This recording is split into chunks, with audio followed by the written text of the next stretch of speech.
from Royal College of Art. Welcome to this dissemination event. Today we have two main sessions with a lunch break in between. In the morning, we were going to share with you the project findings from the practice of Green Social Prescribing we learned from Walsall and its challenges and opportunities. Some of our project partners in Walsall are now with us to share their experiences and to share their experience and learning from the project in the roundtable discussion. In the afternoon, we will discuss our learnings about the design-led approach used in the project as an action research method.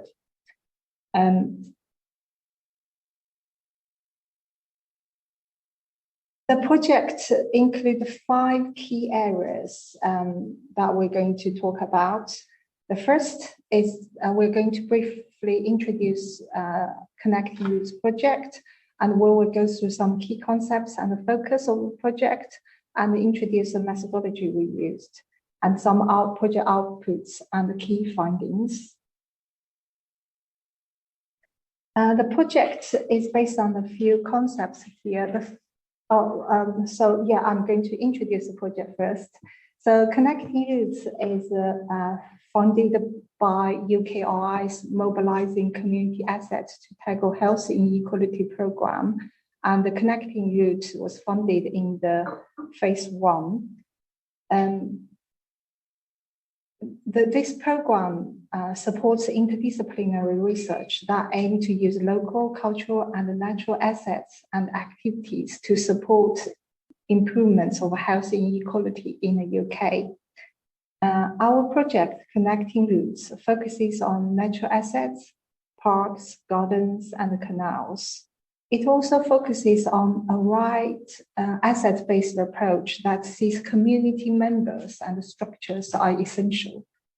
It started in February 2022 and will end in August 2003.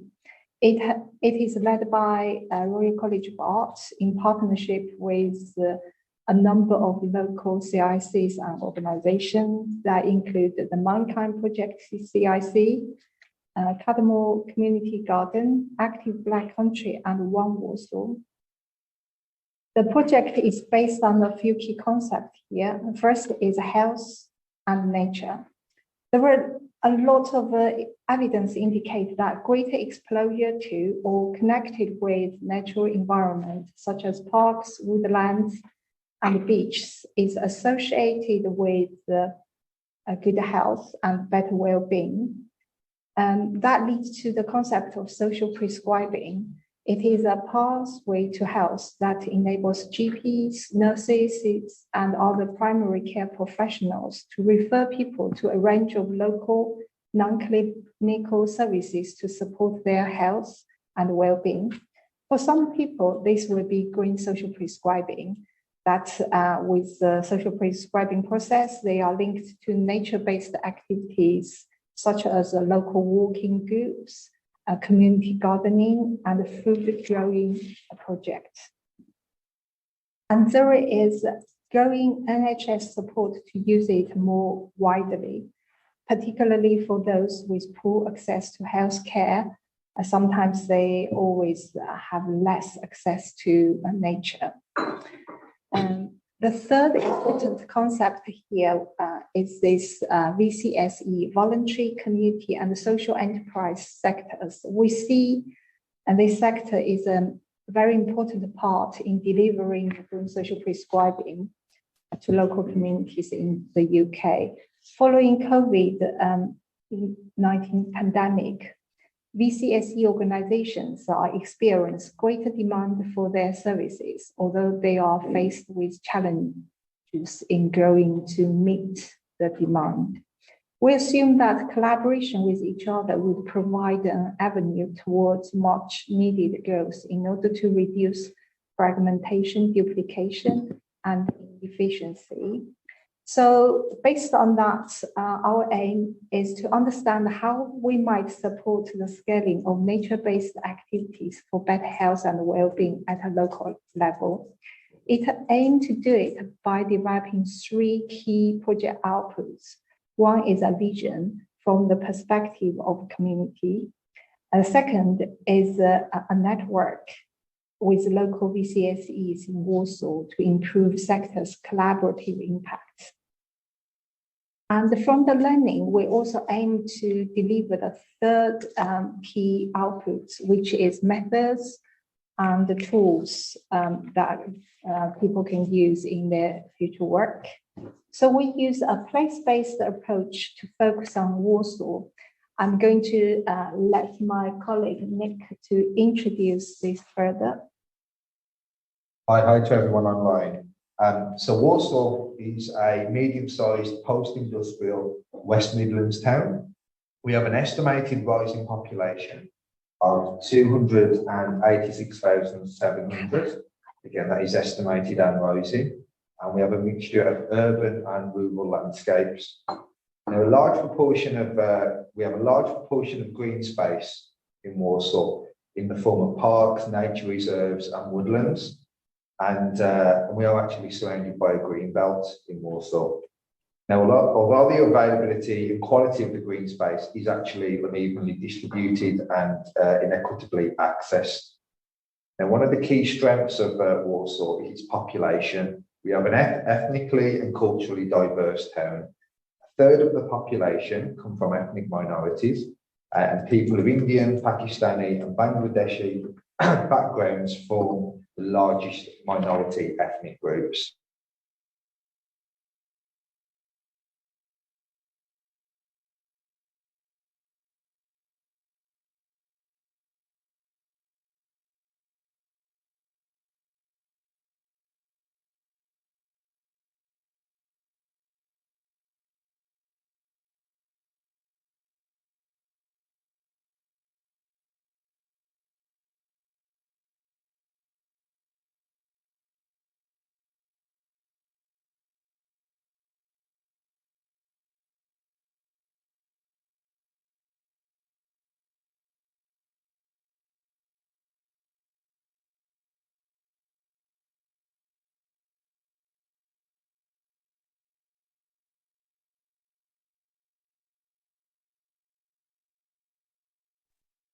However, Walsall does have a particularly strong and well-established community and social enterprise sector that really came to the forefront and was spotlighted during the COVID-19 pandemic.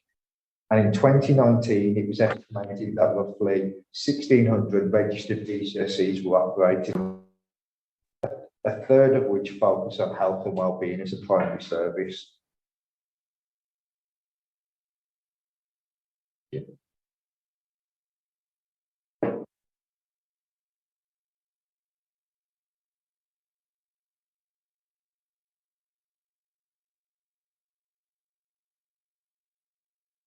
Next slide, please. So apart from this place-based approach we take, we also use this design-led multidisciplinary approach to the project.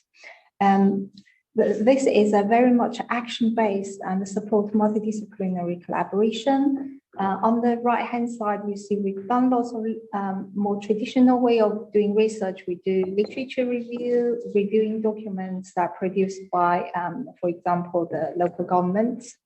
We also deliver in the middle a lot of action-based activity like site visits, co-creation workshops, interviews, informal conversations. And at the same time, we're trying to engage communities and the stakeholders on the timely manner. So we deliver engagement, events, activities, and dissemination activities like this one. In total, we have engaged over 50 organizations, including 31 local CICs representing a wide variety of interests, 5 departments in Walsall Council, including those involved in public spaces and those with responsibility of social prescribing, 5 NHS partner organizations at both regional level and local level. We have 11 regional and national charities and third sector organizations, We also engaged 5 funding bodies at both regional and local level as well. Here is a list of those organization names over the year we've developed. Apart from those organizations, we've also delivered lots of engagement activities that enable us to engage over 250 individuals, that including community members from broader demographics, including minority ethnic groups, and also people with lower socioeconomic bands, pensioners, and even college students. We visited different sites in Walsall when we conducted informal conversations, interviews, and observation to understand the people's experience in the environments where they delivered and took part in nature-based activities. These are some of nice images we took when we went to visit these places. We've also delivered co-creation workshops using visual and creative tools to support the development of a collaborative vision of nature, community, and individuals' well-being. Here you see some images that people created during the workshops.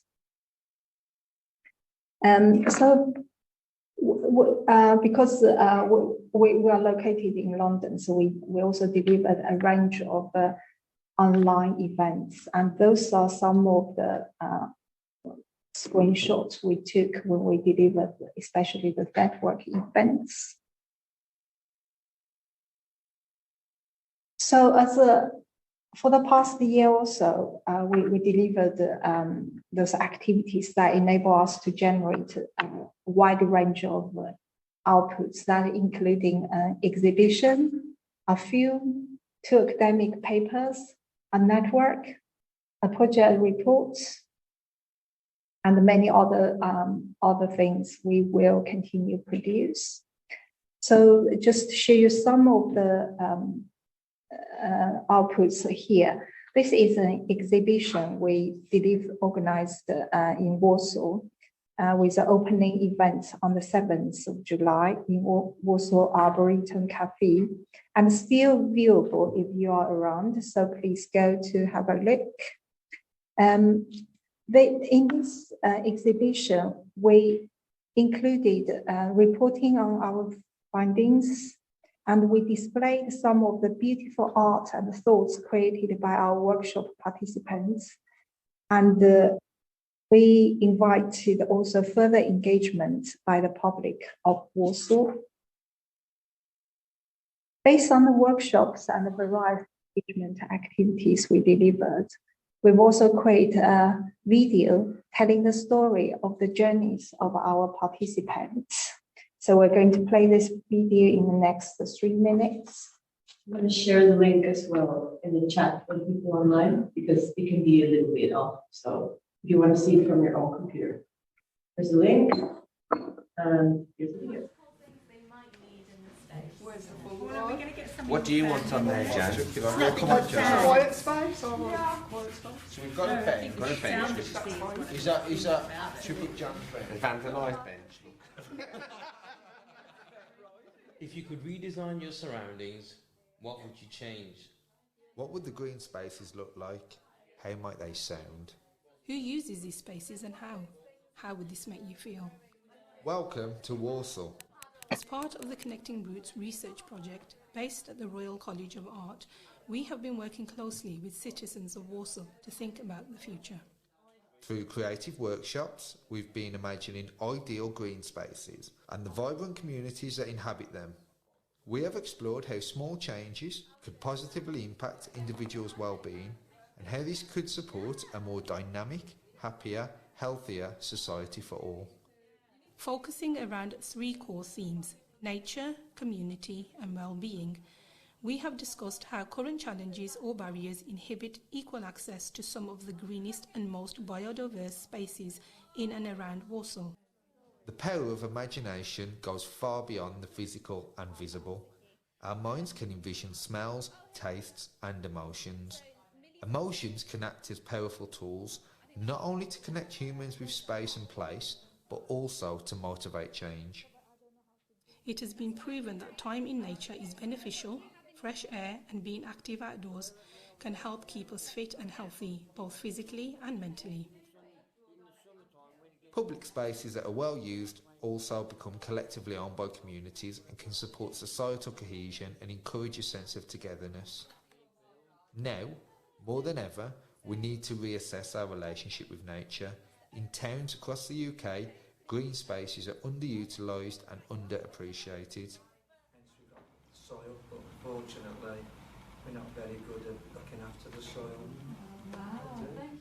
If we are allowed to just go to say, what do we think the future will be like? So if we use our brains to think about what the future will be like, we will only come up with visions of what we think we can have. And we will only come up with visions of what we think is possible. But if you do something that's heart-led, that has allowed people previously to go into their imagination, to use all of their senses to really place themselves into a situation, people will come up with different ideas that are far more about what they want rather than what they think they can have, and that's the most important thing we get out of these workshops. What sort of spaces do citizens of Walsall imagine? Safe spaces, secure and safe, protected. Active spaces, where people organise and do open activities individually or in community. Accessible and usable spaces that we can all use and spend time in, where we can be guided to. It went back. Sorry. We come up with what they can have, and that's the most important thing we get out of it. Where everyone feels comfortable in expressing their true self. Connecting spaces that enable connection between people and with the environment. Promoted spaces that we all know about, how and when to assist.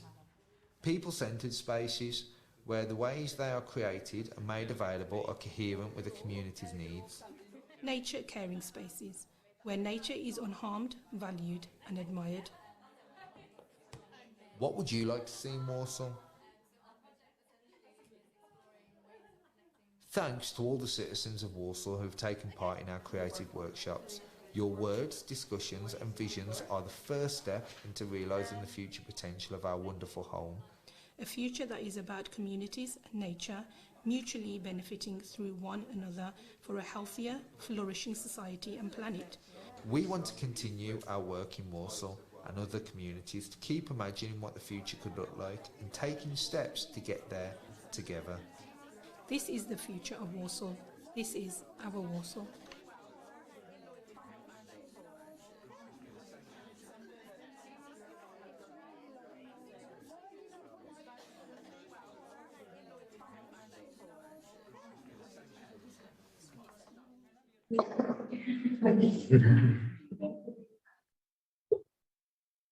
Okay, another quite important output is we promise we're going to develop this vision of what green space, nature and the community look like. So we, based on the workshops and interviews and all the other action-based research activities we've done, here we created this flower chart to demonstrate what people like.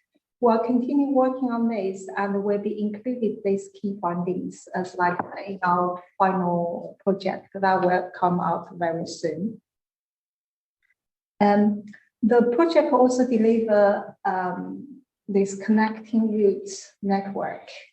So far, we have delivered regular meetings, newsletters, and have engaged over 100 individuals.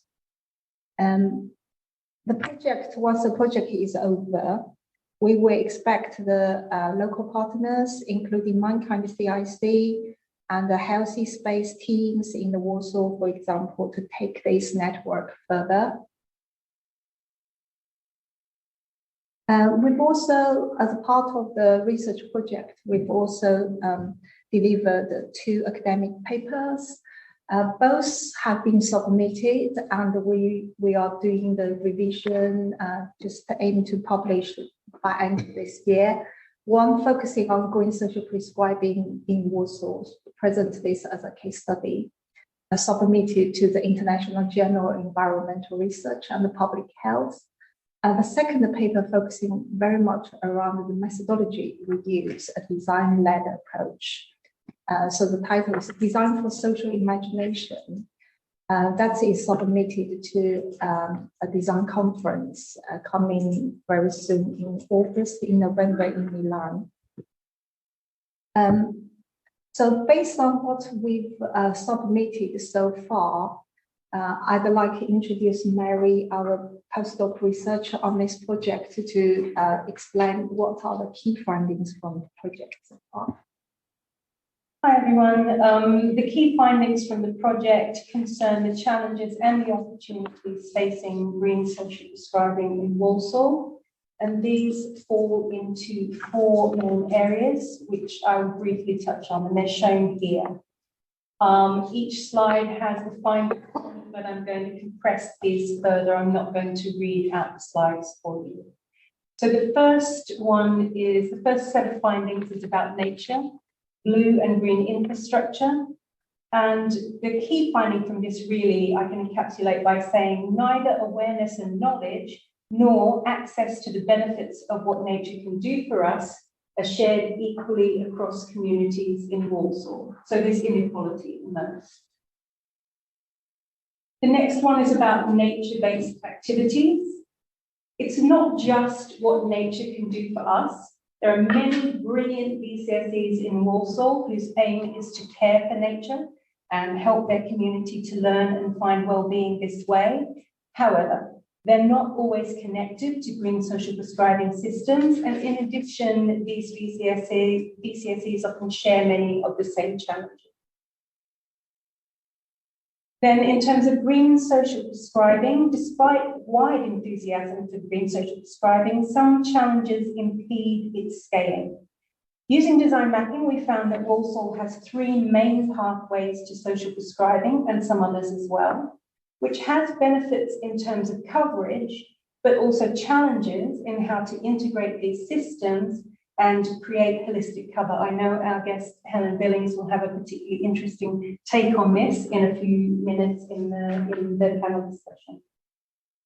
And then people and communities, health and access inequalities in Walsall mean that it was a really fertile and humbling site for research. We found that our design approach, which was working with affect-based social imagination, was appropriate and necessary for this community and for these communities. Our community partner, Nick, is now going to talk about how the CIC, the Mindkind projects, have changed through the impact of the project. Thanks. Thank you. Hi, everyone. So, as I said, my name's Nick. I'm lucky enough to be the CEO and lead social worker for the Mindkind projects. Now, the Mindkind projects are a mental wellbeing organisation focused on reducing health inequalities, and we work in the Black Country and are based in Walsall. Our work is all about supporting communities and individuals most impacted by the social determinants of health, and we want to support them to lead happier, healthier lives through culturally competent, co-designed interventions and activities. And we've been working with the RCA as a partner organisation since January 2021. And working with the RCA has impacted how we work with our communities. So our work at the Mindkind projects has always been underpinned by personal and community-centred values and approaches. And we've always co-created interventions and solutions with our community. However, working with the RCA has allowed us to do this in a much more sophisticated and successful manner. So now we utilise human-centred service design principles, and this really acts as the golden thread that runs through our work. One example of this is the creation of a hyper-local network in the form of a culture club. This came about from our food growing project, which saw the Ghanaian, Romanian, Bulgarian and South Asian communities that we're lucky enough to work with at Mindkind, sharing their own growing techniques and recipes. Now, we brought together these participants and utilised co-creation workshops to create a group vision of community. And from these visions, we were able to co-create and co-design the fortnightly culture club, bringing people together to bring about cultural community cohesion. And these skills were honed and developed through our work with the Royal College of Art. And then we've benefited from working with the RCA and bringing service design thinking into how we co-produce solutions and services with our communities. But equally, we've been able to support the RCA with access to our network and our rich knowledge of how the VCSE sector operates. And what we've also been able to do is provide them with access to the marginalised communities that we work alongside to understand how they're impacted by health inequalities. And in turn, this allows us to amplify the voices of these often unheard of communities and individuals, amplifying these voices through academic research. Next slide, please.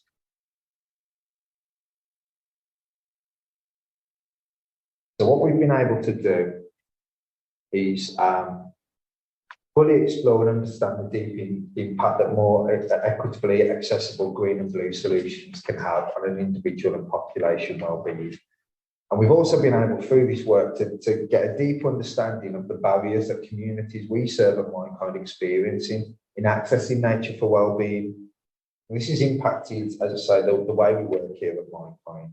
And we've incorporated accessing nature-based solutions for health and well-being into our strategy. And this has resulted in us actually hiring a Green Social Prescriber. Then their role is both linking individuals to existing nature-based activities, predominantly focusing within virtuals and poultry, two areas of Walsall of high deprivation, but also create hyper-local nature-based interventions and solutions to ensure that those most impacted by the social determinants of health are supported to access salutogenic benefits of nature.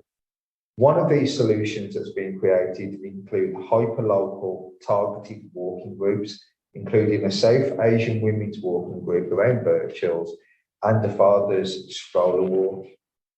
We've partnered with the Walsall Council Healthy Spaces team to train and empower 4 people who were originally socially prescribed through to us at Mindkind, and they've become walk leaders.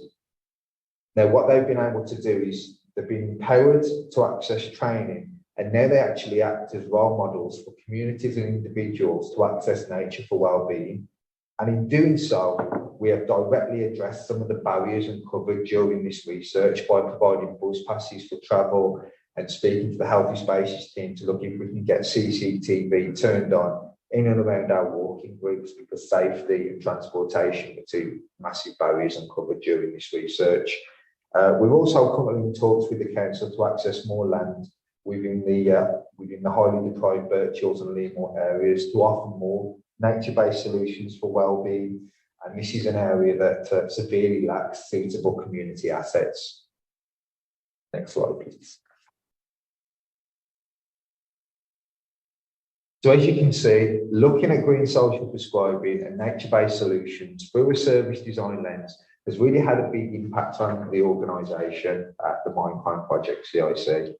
But more importantly, I'd like to tell you 2 stories of how this work has impacted 2 individuals that were socially prescribed through to us. I'd like to tell you a story of a gentleman that I work with called C. Now, C's a 40-year-old homosexual male who lives in social housing within the Walsall area.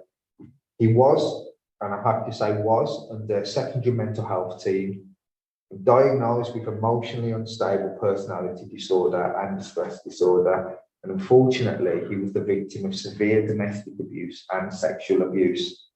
He was very much isolated with debt and housing issues. Now, C was green socially prescribed to the Mindkind Peer Support Nature Walk. And although C was feeling isolated and withdrawn and had problems trusting men, he agreed to go for a walk, first with myself on a one-to-one basis, and then actually accessing wider activities with more individuals taking part.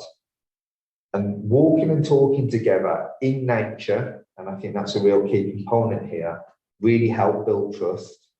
And it worked this time, and C has now been with the Mindkind projects for over a year and a half, in fact, probably a little bit longer now. And he felt the group activities taught him how to be in nature. And this is something that he fed back directly to the research team. And he now regularly accesses nature for well-being, both within our groups, but perhaps more importantly, on a one-to-one basis, away from these groups. He's been taught, he's been supported to learn rather than taught how to access nature. And he does so on a regular basis to support his own well-being. Now, by supporting C to co-design with the men's peer support group, C and others have been able to explore their relationship with nature for mental well-being. And C has actually helped co-design a nature-based well-being intervention that involved members of the group camping and climbing Snowdon. And that's a picture of some of us on Snowdon. What you can't see is me in the background, constantly risk assessing and having kittens. But it was one of the most successful interventions that we have ever done. And it was very much C came up with the idea. He looked into it, he researched it. It was very much co-design in action to access nature. And it's something that we talk about on a regular basis and are looking to repeat. And if you'd just like to play this video, I'd like to tell you about another gentleman that we've had the honour of working with. Hello to the camera. So today, me and Baby are going to plant our first vegetables. And we are planting carrots, parsnips, tomato, and what's the next one called? Courgette. Courgette. So then in the next 4 months, he can eat his own vegetables. So this is another gentleman that was socially prescribed to us to take part in originally in our men's nature walking and peer support group. And he actually came up with the idea of baby's first food planting at our community, small community garden in Birchalls, again, an area that really does lack local assets. So it was his idea, how about we plant some food for baby. So baby's first food planting became a bit of an intervention. It's definitely co-designed, and we've actually repeated this oftentimes with people that come and access my community centre. When they have a small child, we plant seeds together, and then the idea is that becomes baby's first food, and we've done that many times, and that all came from this gentleman. I wish I could claim credit, but I obviously can't. So families have come back to water their veg, to harvest it when ready. And every time we do this, the gentleman in the video tells everyone it was his idea. He's very quick to tell everyone, this was my idea. And he's right, it was his idea. And for those that happen to take part in a father stroller walk in Walsall, this gentleman may well be the person leading the group. He's someone that's accessing training. Next slide. Oh, fantastic. That's really, really nice to hear directly on the ground. We're going to open it up now to our panel members. We've got Helen Billings, Paul Mason, Nick Morris, and Michael Salmon. So I'm going to ask you to introduce yourselves in more detail. And also I'm going to ask you to answer, what does nature mean to you personally and on a professional level? Should we start with Helen? Hi, so my title is Head of Partnerships and Development, and I work in a place-based partnership. So I'm employed by the NHS, but I work with BCSE organisations and a range of the council and a range of other things. And it's kind of my job to help be a bit of the glue. One of my particular responsibilities is around social prescribing. We've got different models. And what does nature mean to me personally? I have always loved being in the fresh air, but for me, it is very much being active in nature. So some of the examples you use, Nick, I can really identify with that. So walking and cycling, and I've just committed to do my first open water swim. Wow.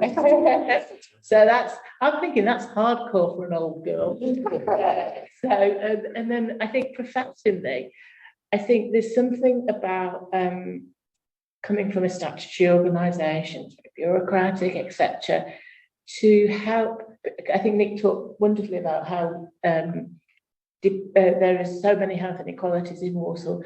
If you're going to connect with people, somehow you have to unlearn things and find ways to mediate those conversations and level the playing field.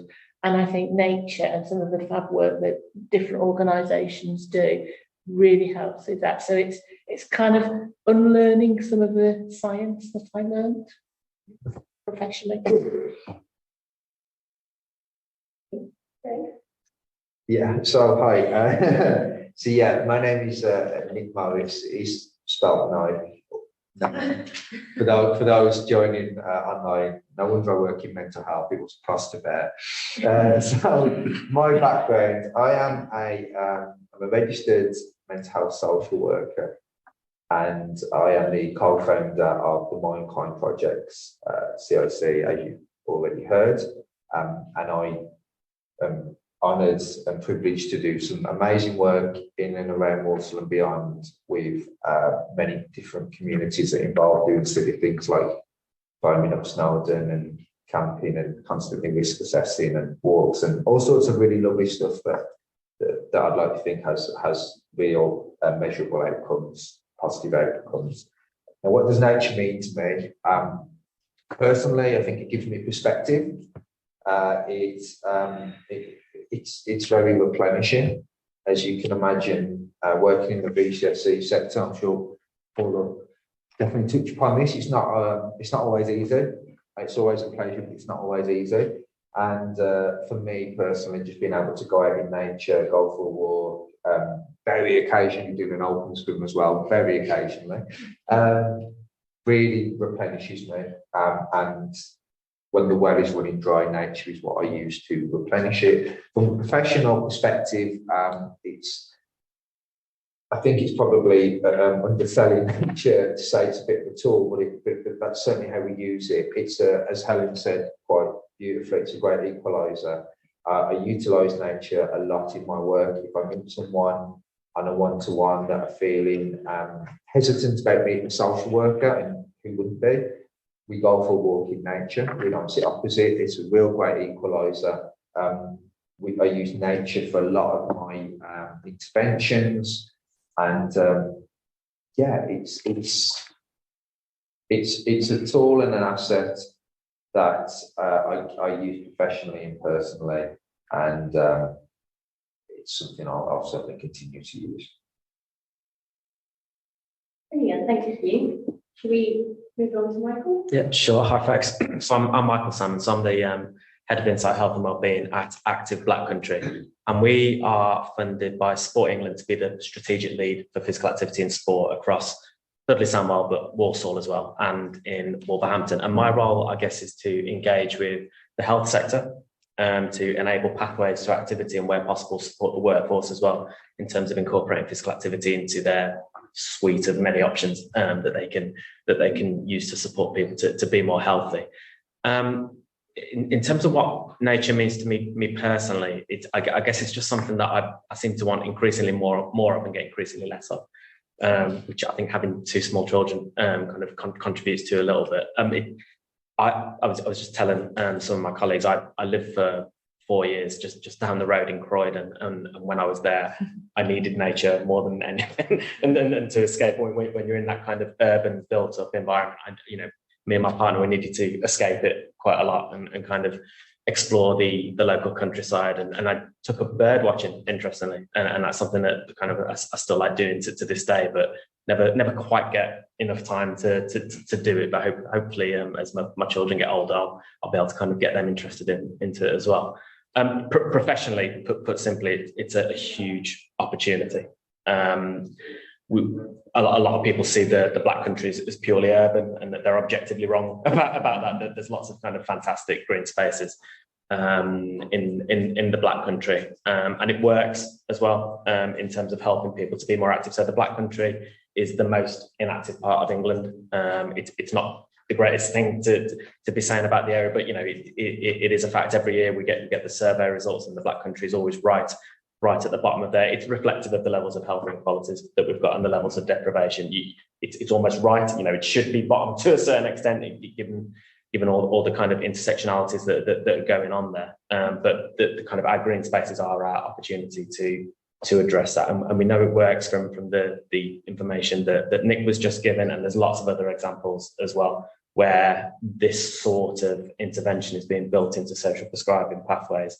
To just one example outside of Walsall, the social prescribing team are doing what they're calling walk and draw sessions with a group of people who have moved to the country from lots of other countries. Everyone speaks a different language, but they communicate by drawing nature and things like that, and then they go for a walk at the same time. There's lots of examples like that, things that are working. Professionally, it's an opportunity. It's something that this work is very much kind of contributing to our understanding of how it can get better as well. And finally, Paul.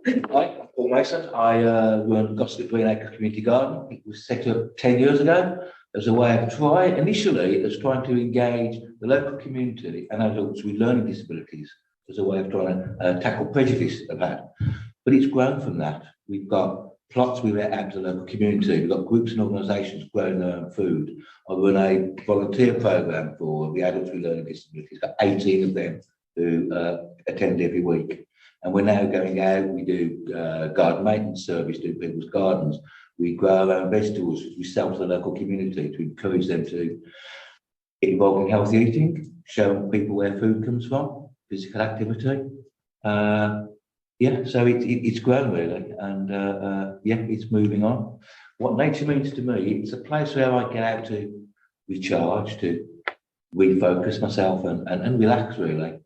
And because of that, I've been in community development for 20 years really, and all the time I've used the environment as a hook to engage different communities and as a way of drawing them into whether it's food growing or walking or just getting out to help your mental health. That's me basically. Fantastic, thanks. So I've got a sort of prompt question here, which is of the findings of the research that we shared, is there anything that you see as a potential opportunity or something that you are excited by that you would like sort of brought forwards or something to act on? Maybe we could go back to the slide that's the more areas.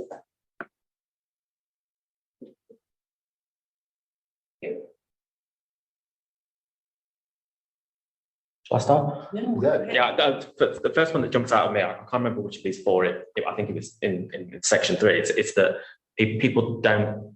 There's still a kind of a lack of knowledge out there about what the local opportunities are, and I think that's an opportunity kind of moving forward, because we know there are things out there, and I'd be interested in kind of delving a little bit deeper into that particular, because I think there's something there in terms of the residents don't know what the local opportunities are, but I think there's something in possibly the workforce as well. A lot of people who are working in Walsall don't necessarily live in Walsall, and they don't always know kind of what's on their doorstep, where the local canal routes are, for example, or where the local green spaces are.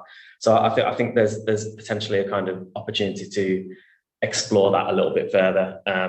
There's some really good work going on in Walsall at the moment around kind of developing directories of services and kind of turning that into a really kind of interactive platform that both residents can use, but the workforce can use as well, and kind of building the assets into that. I think, there's certainly kind of something in that to kind of address that gap a little bit. I think as well, possibly going off on a little bit of a tangent, I think we need to just kind of have a think about, when it comes to green social prescribing, who are we calling social prescribers? Because there's the people who've got social prescriber in their job title, and they're fantastic, and I work with them a lot, and they're really kind of dedicated people. But social prescriber can be done by lots of different people. You don't need to have it as your job title. You just need to be in a position of influence, I suppose, and have the knowledge. It's matching community opportunity with community need. And so I think there's kind of a wider piece of work, and this seems to be the direction that integrated care is going. I think there's a wider piece of work about kind of identifying who those people are who've got influence.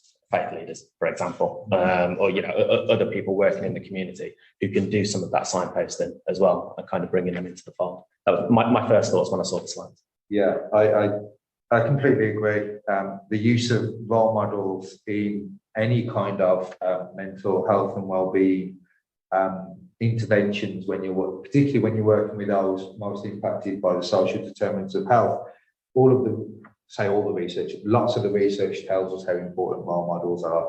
And I think I completely agree that if we're to raise the awareness of not only the literacy around the benefits of accessing nature for well-being, but also, as you said, the things that are actually out there, then community leaders, esteemed people in the community, I think we need to, there's green social prescribing is very important, but I also think that it needs to run currently and alongside empowering members of the community to if one person in the shop tells another person there's a really good group, Gossip Green Acres, fantastic work. You go down there, you're going to grow some veg, and it's going to make you feel good. Whether you're told that in a shop by one of your neighbours, or you're told that by someone working in the primary care network, is it green social prescribed or not? I don't really care. Ultimately, the outcome is the outcome. I think that's really, really important. I also think, not to be pessimistic, but I'm about to be pessimistic. No, not to be, but to look at the barriers. I think we may move. I'm sure we'll move on to the barriers, but for me, bringing together people and communities, nature-based activities, but bringing them all together, I think it's the need for hyper-local solutions as well, particularly in Walsall. We're such across localities, and we're probably all small because we know this in Walsall. It's so not shocking, but it's interesting just how different the community needs are depending on if you travel street to street. Yeah. I was going to say mile to mile, but yeah, street to street, 100%. And I think there needs to be an opportunity for really hyper-local solutions. And just as a quick plug, that's why we're training. That's why we're training more leaders within the community to act like those role models. But we're also doing. Our walks will be based on places that are often neglected and aren't really seen as community assets. And I think the only way of really, one of the ways of turning that around is by using these role models to take ownership, to access these green spaces that we have that are neglected at the moment. Litter picks, fly tipping, things like that, and almost acting as Pied Pipers. I've heard that before, Pied Pipers. Almost acting as Pied Pipers for more members of the community to access these green spaces, and that's something that I'm really excited about. Hyper-local solutions rather than one size fits all. So I think actually, it's almost like we planned this. I think the thing that struck me from these four was actually number 4, which is people and communities. And for me, an acid test of actually, are we really making a difference is if somebody decides to go for a walk and none of us know about it. It's almost like that. There's some of what we're doing is almost mediating within a community until the people in the shop don't need to ask permission or don't need anything. So I think that for me is that's the future.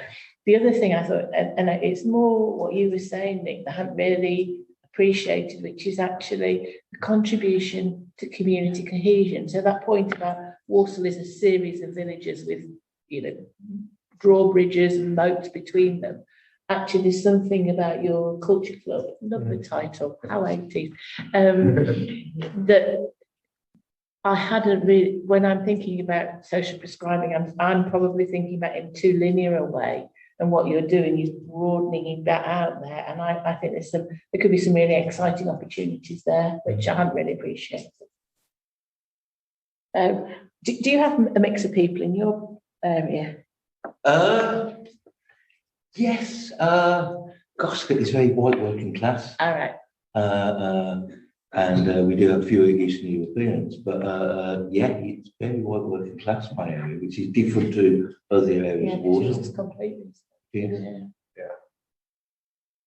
I think what this piece of work has shown as well is that conditions are there, or they're starting to kind of get there from the kind of connecting roots sessions that I went to. And you see the kind of the diversity of the people who were attending those groups. It shows that there's a will, I think, to kind of make this sort of thing happen. And it also does work as well, interestingly, because one of the members of that group who I met on connecting roots from Natural England, she contacted me last week about a specific piece of work that's in our interest to be part of. So, you know, kind of those connections are happening as a result of it. Yeah, and I think that's really good. Emily's in the room and really worked hard to put that together, so it'd be remiss not to give her a shout out. But I think the will is there, and the will is there from the community, although some will need to be supported more than others for obvious reasons that are, you know, entrenched. But I also think that the will is there within the VCSE and within that sector, and the connection between the two, like myself before, we can call it, although the demographics that we work with are very different, ultimately nature is nature, and we can. It's really important when capacity and money is so tight that we have a network where we can, and we have those connections and we have those conversations where we can support each other. And I think that's something that's really exciting about this research, is the creation of the Connected Roots network. I think that's something that could have a real legacy. Brilliant, thanks. So, maybe talking a little bit about some potential barriers or some existing barriers. Are there other potential barriers that you guys kind of? I want to talk about money. As a community organisation, as a charity, we're depending on funding coming in, and unless there's funding attached to this, a lot of community groups are having problems keeping their head above water. Basically, my funding runs out October. Unless I bring something in, we'll be within 12 months. So, it's a crisis for all in the community sector. I think one of the dangers of looking at green social prescribing as a magic pill, magic bullet that is cheap. If you look at the recent Wildlife Trust report, and I'll have to read this because I can't remember, but the headlines were basically that green social prescribing can save the NHS 635 million, which is important and should be shouted about. It's actually, in order for this to be embedded, we need to be shouting about those, the social return on investment and the money that can be saved. Of course, that's important, but I think just seeing green social prescribing through the lens of a cost saving, money saving exercises, one, it really undermines the amazing work that's done, but it also makes it sound very cheap, and it's not cheap. Yeah. And it's not cheap in areas that don't have the assets that are needed. And unfortunately, the areas that don't have the assets that are needed are more often not the areas that with the communities that potentially could most benefit from those assets. So I think that the lens needs to change a bit. Yes, we need to talk about the cost saving, it is important, but we need to view through the lens of actual real legacy success of people's well-being. And it's how do you measure them outputs? That's the thing. Yeah. I've got 50 plots I let out to members of the local community who are getting physical activity, who are growing their own vegetables, taking them home and eating them. We grow our own tomatoes and stuff, which we sell to the local community. But how does that impact? How do you measure that? We've got 18 adults with learning disabilities who volunteer. Now, if they weren't coming to Gosford Green Acres, they probably wouldn't be doing anything. They'd be sitting at home. There is very little daycare provision provided by the council now. And how do you calculate what is the cost to their families of them just being stuck at home and the mental anguish that causes? I don't know. But I see the benefits of that, but it's how do you measure it? I think a related barrier is that people who hold a lot of purse strings don't really get it. They think they do, but they don't. And that's people in my world. So there's something that was written recently about the future of integrated care systems by Patricia Hewitt. And there's a really strong piece of advice to say, do you know what, prevention is really important.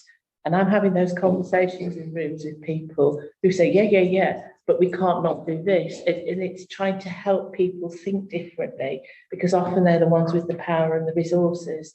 So I was in a meeting probably about 12, 18 months ago where someone was saying about what we need to do is get the VCSEs to help reduce the amount of hospital admissions. And I went, whoa, maybe, just maybe for the people of Walsall, we want to keep them happy, healthy and well. That will get you where you need to go, but actually it's a more laudable aspiration. So that is the kind of, it's not for any reason of malice. It's because people are hardwired differently. It's trying to get that cultural shift in some of the bigger statutory organisations in order to enable a level playing field for the conversations. Yeah, it's that the argument is that BCSEs need to be more reliant to local health systems, and there's definitely an argument that there needs to be a bridging of that gap, but it needs to be two-way. It needs to be meeting in the middle. I think, for example, what Paul said, he just spoke about the amazing outcomes that he gets. And in order for him to speak the language of these local systems, well, Paul needs to be empowered to be able to work out what his social return on investment is. But then by accessing, what's a social, social bank? In order to access the formulas you need to work out your social return on investment, I looked into it, really expensive. That could be something that the system could do to empower VCSEs to meet in the middle, and then obviously the VCSE, and then the systems need to take that step as well and make sure that they're more reliant to us and not vice versa, I think. One of the things we have done is look at a wellbeing outcome framework. So in terms of our system, this is the outcomes, like how many times have we stopped someone going into hospital, kind of stuff that organisations have to report on, but also and how have we kept people happy, healthy and well. And I think that as it moves into its next iteration, could actually help people like Paul, because it's the middle ground, I think, well-being. It's not health with a capital H, but it's equally more systematic and a language that people on both sides can understand. So I think we've got some opportunities to do that, because I do think some of the calculations around social capital and social worth are a bit contrived anyway. And it's like, even when you get a number and it's 46 and you think, well, what's that really told me? Do you know, whereas actually if you can take someone through a narrative, like your story with the chat with the little child, it's like you need to have that real world part of it, rather than just having it's 46. Social return on investment can be pretty woolly if in the hands. It becomes a game rather than anything that helps, I think. That's because we are the BCSE by very nature, we're good at the qualitative. We'll give you stories for days if you're listening, but the quantitative, we are. It's not to say that the VCSE are not as good as the quantitative, because there's organisations that are fantastic.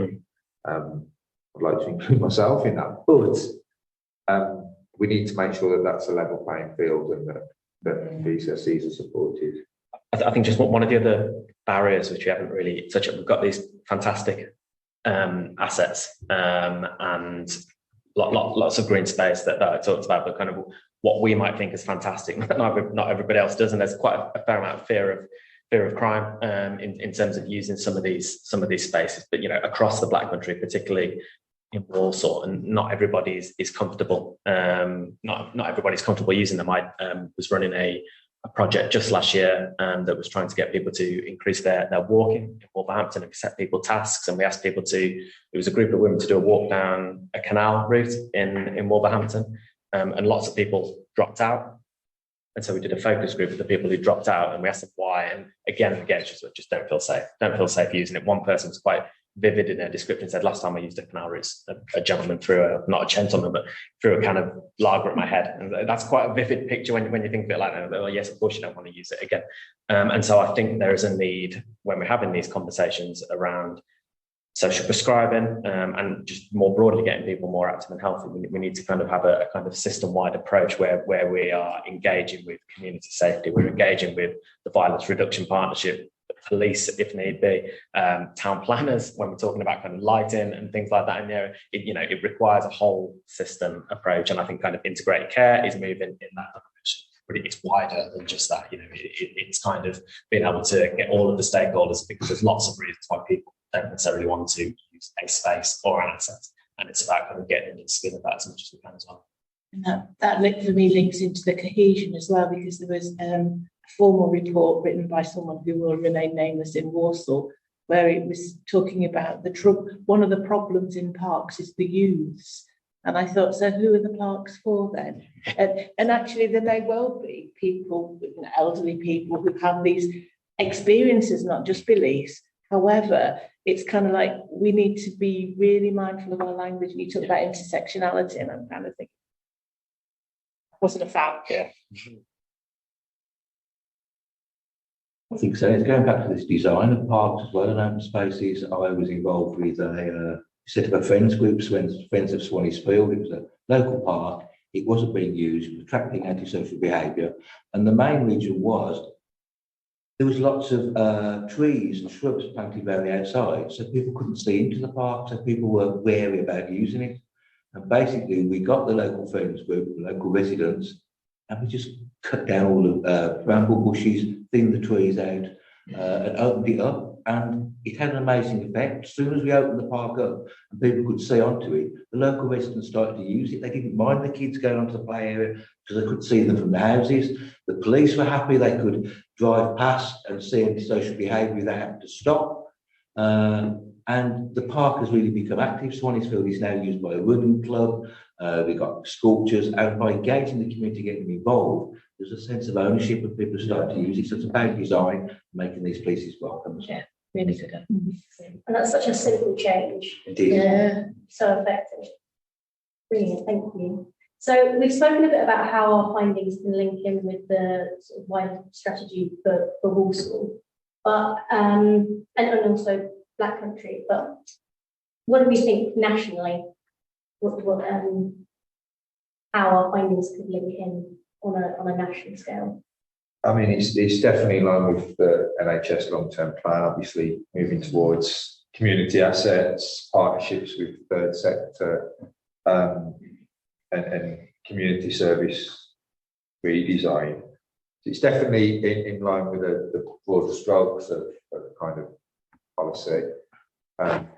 Obviously, how that translates to shared investment across government, how that relates to shared investment is a different thing. But I think that, like many of these things, from a holistic, high-level view, green social prescribing sounds in line with so much.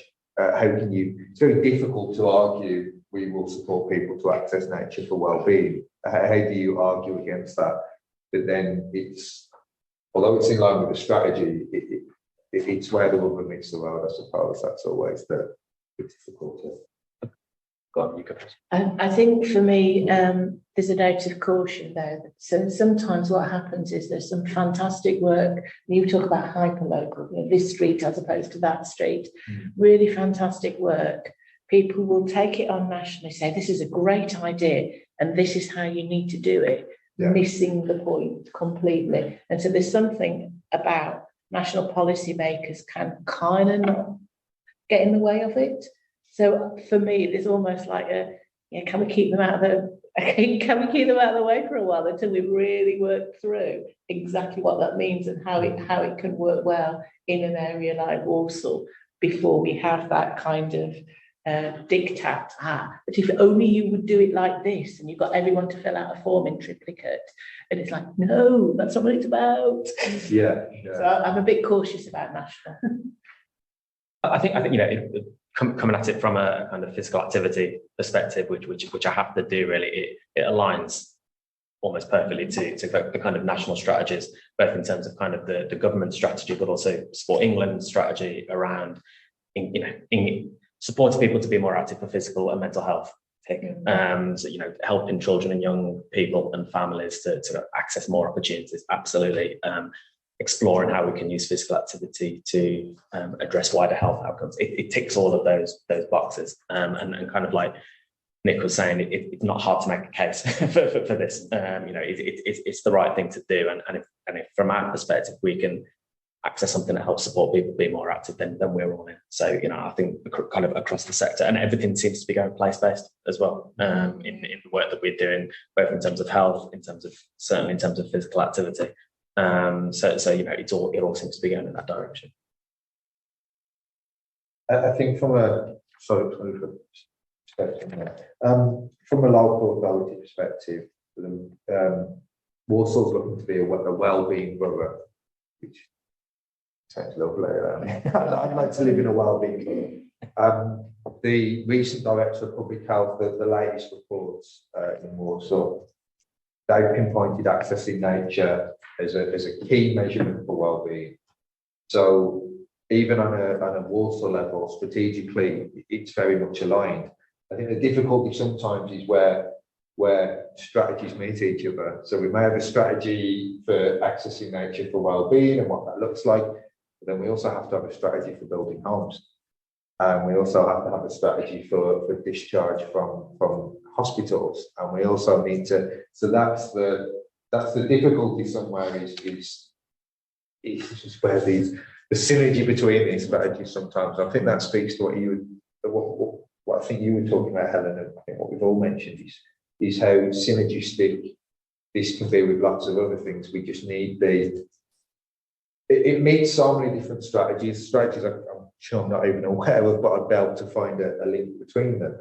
But it's with nature and the legacy of our work and how impactful it can be because of the multiple mechanisms of how it works. Sometimes it is difficult to evidence, and I think that makes it difficult when you try and align it with certain strategic.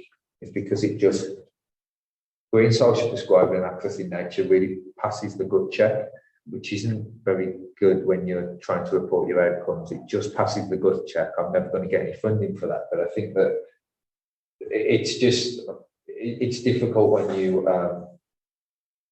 we're trying to evidence these and then work that back to future strategies. And I think the drivers and the work that's happening in Walsall around the wellbeing outcomes framework will definitely support VCSEs to make sure that to evidence that they are aligned to national and local strategies. And I think the council have done a really good consultation with partners.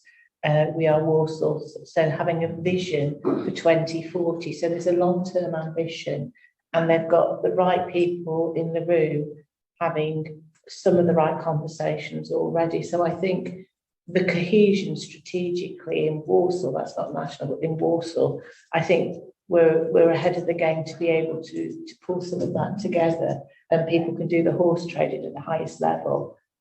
So I'm cautiously optimistic that the coherence will improve.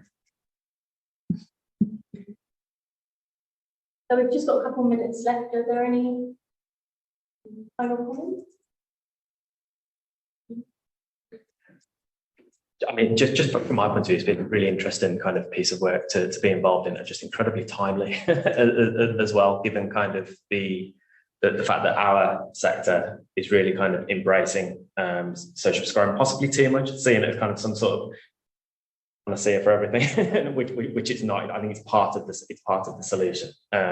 It's not the kind of be all and end all, but yeah, it's incredibly timely, and we'll be able to kind of use this work to kind of, well, it's furthered our learnings already, but it will kind of contribute to the next iteration of our place-based working, for example, when we're kind of trying to identify the next places to work in, whether or not it's a particular street or a ward, and it could be either, we could really go that hyper-local because there's a case for kind of doing so, but the kind of learnings from this piece of work and what's been presented today will absolutely kind of contribute to that. So yeah, big kind of thanks for us from kind of everyone involved. Great, and we're going to just open it up to questions. Are there any questions that people online have that you want to share or ask? Let's see if there's any questions for the panelists. We do. Yeah. If anyone wants to ask a question.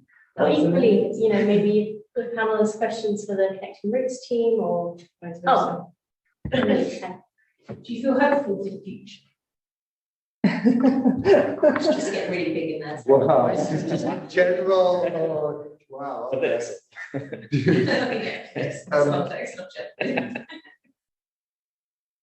I think it's kind of a case of having to be.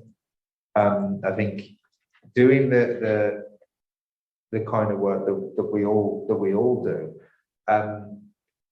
If you get the reason why I founded one kind of was that I was working as a social worker in a local authority that wasn't Walsall. I have to say, because I want to work with a local authority, but it wasn't Walsall, and I could see the number of social workers that were really, really jaded, and again, not all social workers, but there was a few within the team, and I thought to myself, well, I understand where that comes from, but if you lack optimism, then I think you're ineffective. I think we have to. It's the use of imagination that we spoke about. I think that sometimes strategy and policy aligns, and sometimes it doesn't. But we ultimately, if we want to create better communities, we're asking them to forget about, not forget, but put, and not even put aside, but look forward beyond all of the social issues and historical issues and trauma, and actually look to what, not what the future looks like now, but what it can look like. And I think if we're to do that with the people that we serve, we kind of have to do it ourselves. And that really guides me. And I think that even sometimes I have, and I'm sure I have meetings where I just think it's one step forward, two steps back. But then the stories that I've told today, I get to see that. And I see the journey that some of the people that I work with go on. And I think, well, if they can be helpful for the future, I've kind of got to be. So cautiously, yes. Cautiously, yes. So I think I am. I'm very much a Pollyanna. What can I say? I own it. I think it was mentioned in the presentation, but possibly not dialed up as much, which is about the asset-based working. It's looking for strengths and looking for that hopefulness. And you've got to do that. It's not just for Christmas. You have to see the world in that way and look for strengths and look for opportunities and be optimistic.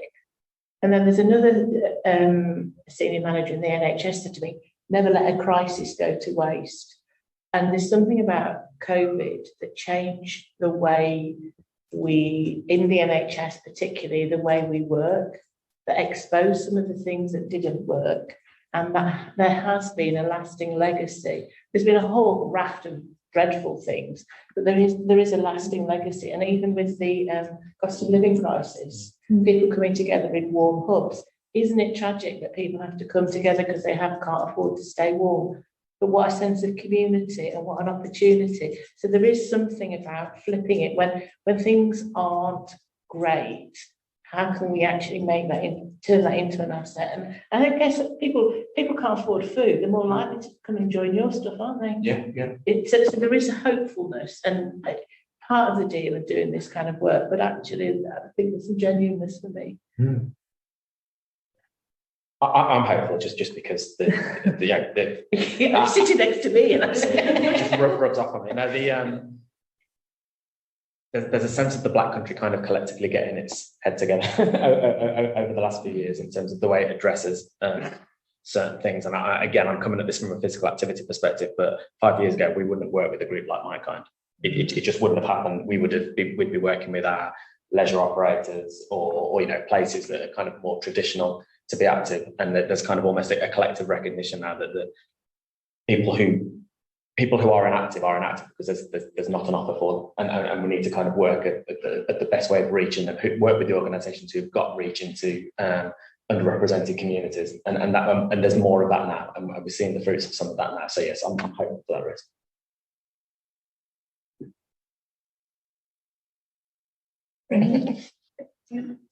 Paul, are you hopeful? I think you have to be. You have to have that belief that you're going to achieve something, you're going to be there. You know, at the moment, my charity has got no funding to talk over, but I have a belief that we'll turn it around somehow. We'll get it sorted. Yeah, and you have to have that, otherwise you wouldn't be working further. Yeah, so it's that. It's a philosophy, the mindset thing, which is there's an awful subject. Yeah, you have to have a bit of an abundance, and even when it's really difficult to have an abundance, but you have to, because like you say, the work that you do for, which is phenomenal. I think you see, like I said, you see with the provisions that you offer, you see people that have really battled and have really worked hard. And you think, how can you not be optimistic? It's really kind of it's humbling. I think there's something as well in seeing the benefit and what other people think of as challenging. So Helen, you and I talked about this before. We were talking about the different pathways into social prescribing. So one of those is via the NHS. And there are other pathways as well. And it's easy to say it's very scrappy. People don't know how they're going to get green social prescribing, but I'd really like you to talk about your metaphor. Right, so I think it's a really useful way of looking at it. So I guess, so social prescribing has lots of different flavours across the country, and in Walsall we've got a mixed model really that's grown up rather than by design.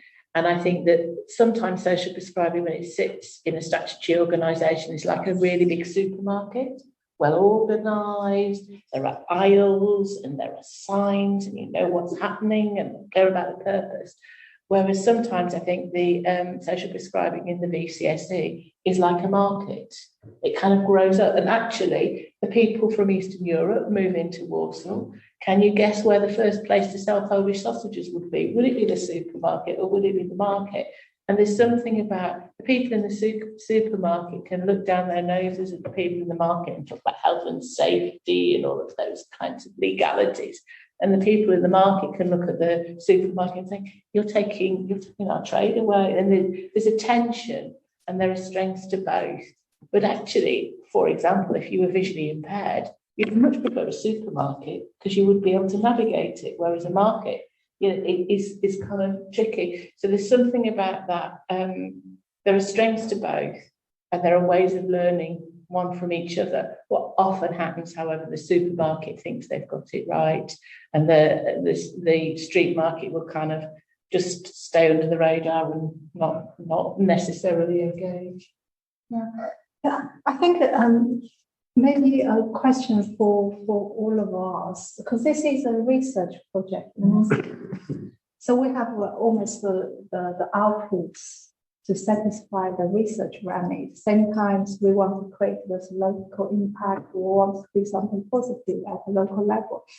If you want to say we're going to deliver another research project, we do something again with Walsall, what kind of thing you think is most valuable you'd like to do again or do more? What kind of thing you think might be doing slightly different that be valuable for next, say, research project at this similar remit? Yeah, so that's my question, probably for all of us, especially the panel.